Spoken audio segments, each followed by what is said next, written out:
of signing here today.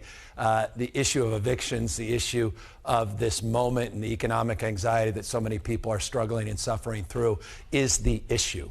And we have not lost sight of that. And I just want to thank the leadership in the Assembly, leadership in the Senate, and I'll be introducing just in a moment Pro Tem, and Pro Tem will be introducing the Speaker. And I want to compliment them on their extraordinary leadership, demonstrable leadership, the capacity of their staff to work across the spectrum, working not just with our staff, but with so many of the stakeholders that are here today to get to a place where we had, I think there was just one exception, unanimous support, Democrats and Republicans coming together in the Senate and the Assembly on a big bill. And that's the way it should be. I mean, it's the way we all would like it to be. So often it's not the case. But it's wonderful when that happens, protecting millions and millions of people, tenants as well as landlords, and addressing their anxiety head on. We did this a year ago. Heck, we did this 2 years ago with 1482 and the just cause issues. That was big. I don't think any other state in the country had done that. We did it last year together, working together in 3088. We're now building on 3088. The nation's strongest, and we could say this objectively, we've done the research, the nation's strongest rental protections. And that's a point of pride at this moment in our nation's history, certainly in the history of this state. And so again, I'm just here with gratitude, humbled by the enormity of the task ahead of us, not naive that good enough ever is. We recognize we have to do more, and we have to continue to support those most vulnerable in this pandemic-induced economy and the recession that we continue to work our way through. But this is a significant moment, not only extending protections that were due to expire this Sunday, extending them through June 30th of this year, but also providing emergency relief, $2.6 billion, drawing down those federal supports. Thank you, Speaker Nancy Pelosi. Thank you for her leadership, making sure that those dollars were here. The $1.5 billion that the state will receive, we're going to get those applications out and done before, we hope, March 15th. But the bills that I'll sign require it before March 15th. We want to see those entitlement jurisdictions that are receiving the other $1.1 billion do the same. We want to make sure we're coordinating, collaborating in terms of the distribution of those funds, leveraging them. And of course, that's what this bill does. This bill encourages everybody to participate, including landlords, that 80-20 split. If the landlord decides to take it, got to provide a little bit of relief, that 20%. If the landlord chooses not to, the tenant gets that 25% on the back rent. We have a little utility support, by the way, profoundly important. All of us understand the magnitude of the utility burdens, and that's across the spectrum, not just heat and gas, but obviously related issues, electricity, and obviously water. So this is a really important step forward. And I want to acknowledge not only the leaders that will be talking here today, but I want to acknowledge the leadership of Assemblymember Reyes and Senator Hertzberg for helping steward this process along, working, again, across the aisle with their colleagues in the Assembly and the Senate. We're going to hear from someone who's directly a beneficiary, mother of three, that will put a human face on what this is really about. And that's the spirit that brings us here as well. Tomika, my old friend, remarkable leader as well, you'll hear from in a moment as well. I just want to acknowledge, before I now turn it over to the Pro Tem, I want to acknowledge my team. I want to acknowledge Mark and Rhonda. I want to acknowledge Angie and Anna. I want to acknowledge Jason Elliott, all of our folks, Priscilla, that worked so hard to get to this point. Thank you all for your outstanding work as well. And so with that, let me just again thank the Speaker, thank the Pro Tem for the collaborative spirit, for the extraordinary leadership and the capacity to deliver on a big, big thing in a time that's very constrained and very challenging.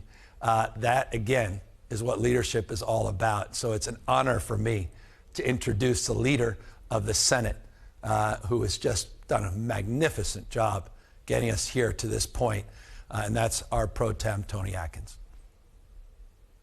Governor, thank you so much, and good morning, everyone. I'm thrilled to be part of this historic virtual bill signing today. You know, last year, the legislature and our governor, we were able to deliver a lifeline to help tenants and small landlords who are struggling during this pandemic.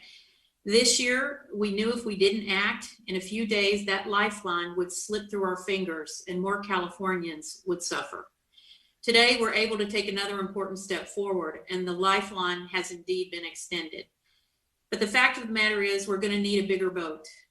We know that there are more struggling Californians who need our help to stay in their homes, and reaching them is a priority for me, for the Speaker, and our governor. I want to acknowledge my Senate colleagues who were instrumental in reaching today's agreement. Majority Leader Hertzberg, who's with us today, Senators Caballero, Bradford, Skinner, and Umberg will continue to provide that leadership. I also want to acknowledge the staff. When we all row that boat in the same direction, it's amazing what we can accomplish together. To my policy director, Kimberly, my chief of staff, Nick, Misa, Eric, Chris Woods, I just want to thank you for being part of the staff team that worked with the governor's staff and with our speaker's staff to make this happen. They worked around the clock this last 2 weeks. I'm not kidding. So we're going to keep working together as a team. We're going to keep working with tenant advocates, other housing stakeholders, our colleagues at the federal level to identify and implement other actions that we can take to help struggling Californians. The Senate's going to continue our ongoing efforts to increase housing supply and reduce housing costs. There are so many things that people have to be concerned about regarding COVID-19. Eviction shouldn't have to be one of those things. So I'm looking forward to this bill being signed, and it is my incredible honor to turn it over to my legislative partner, Speaker Anthony Rendon. Thank you. Thank you, Madam Pro Tem. I'll be brief because, as you've said, the key to know about this bill is that we have to get back to work on longer-term protections. I do want to thank the governor and the pro tem for their collaboration in making this happen within a very, very demanding time frame. Like the governor and the pro tem, I also think it's important to note that our respective majority leaders, Eloise Gomez-Reyes and Bob Hertzberg, were instrumental in making sure that today happened. I'd also like to thank our Assembly Housing Chair, David Hsu, for all of his hard work, not only on this piece of legislation, but in this space in general, and in his commitment toward making sure that we have a just and sound housing policy in this state. It is a mistake to make this bill just a matter of winners and losers. I think we all know that. Those of us pushing to get this done knew that there were literally homes and lives at stake. This bill represents a reprieve, but not a release. Nevertheless, based on what we were able to do, I'm hopeful we will have more success for the long term. Thank you. Governor?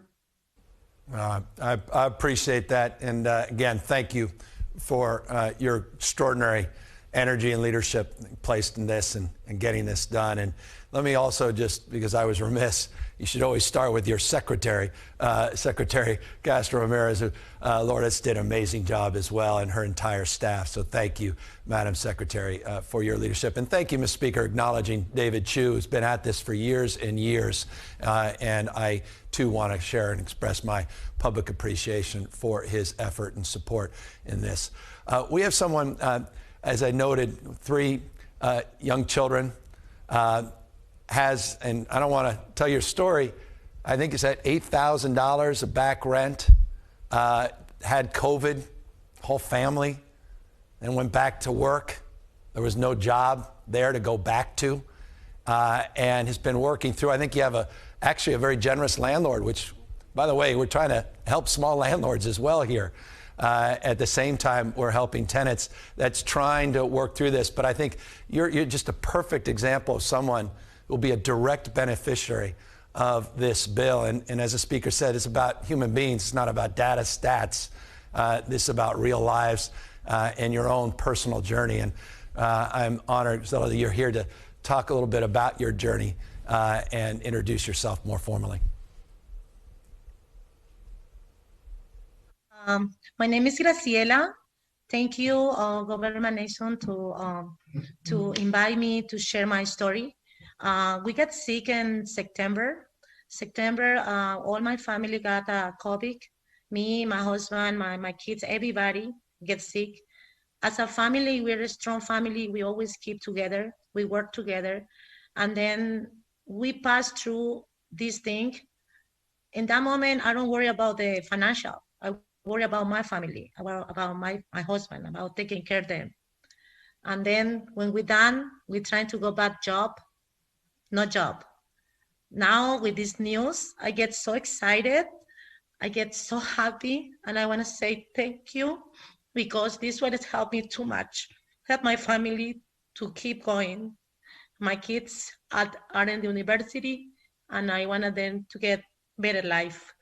I wanted them to be better than me and my husband. And with this help, we want to get it. Thank you so much. Thank you. I really appreciate what you're doing. And I know, because this is other family in the same situation, or maybe in difficult situation. I have a great landlord. He keep me here without pay. And that's just like very, very good. I bless this guy. Thank you so much for everything, what you're doing in this moment. This is a very blessed for all the families in California. Thank you. I really appreciate what you're doing. What more can you say? Thank you, and thank you for being with us. Thank you for sharing your story. Thank you for being such a wonderful mother, and thank you for your sacrifice and commitment to them, which is exampled in your words. And thank you again for just helping all of us understand what this is really about. Tamika, you're helping people every single day in similar circumstances. We've known each other for years. Homelessness, housing is your issue. It's your life. It's your passion, your vocation, your role now more broadly defined in this state. I'll pass it on to you. Maybe you could talk more about really what's at stake, what's the magnitude of the challenge in front of us, and maybe pick up, if you can, a little bit on what the pro tem and the speaker both said. And I just want to reinforce it. We're not done. None of us are naive that we have a lot more work to do. Maybe you could pick up from there. Thank you, Governor, and thank you, Speaker and Pro Tem. I mean, we wouldn't be here without your leadership and all of the leadership that it took for us to get to this important moment. And I think, Governor, to your point, Graciela's story represents millions of people in our state who need us right now.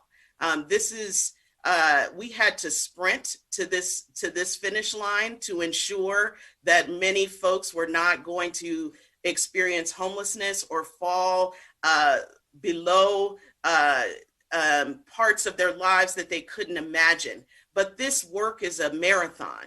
All Home, my organization, which is a regional organization working to find solutions to poverty and housing insecurity for extremely low-income people. We know that extremely low-income people and communities of color have been disproportionately impacted by both the pandemic as well as housing insecurity. And so this bill reflects a lifeline, I think the pro tem said, right, which is ensuring that there is stability in those homes and households. But what we have to do is make sure that these resources get directly into the hands of tenants like Graciela.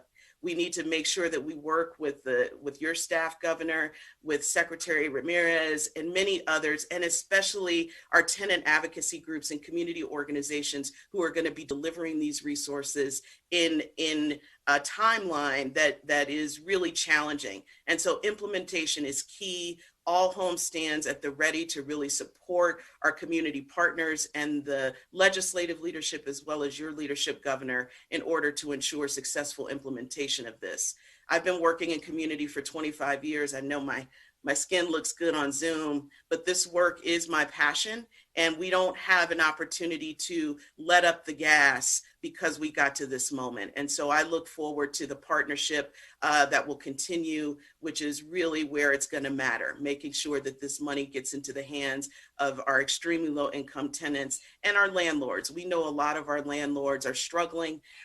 We see this as a balanced approach to ensure engagement of both tenants and landlords, but we also know that so many times tenants are left behind if we don't do this work well. So I look forward to working with all of you on making sure that we support tenants like Graciela and her family and staying in their homes. All right, Governor, I'm going to send this back to you. Happy Friday, my friend. It is great to see you, and I really appreciate your leadership on this. Thank you. And let's share your passion with action, and let's sign these bills. And I'm going to just get these things out, move forward with SB 89, SB 91, because we can't sign it soon enough. And again, deep gratitude to everyone that made this happen. Here's SB 89, official, and SB 91. Thank you all for making this happen. We're grateful to each and every one of you. Well done, and the best still is yet to come. More work to do. Thank you, everybody.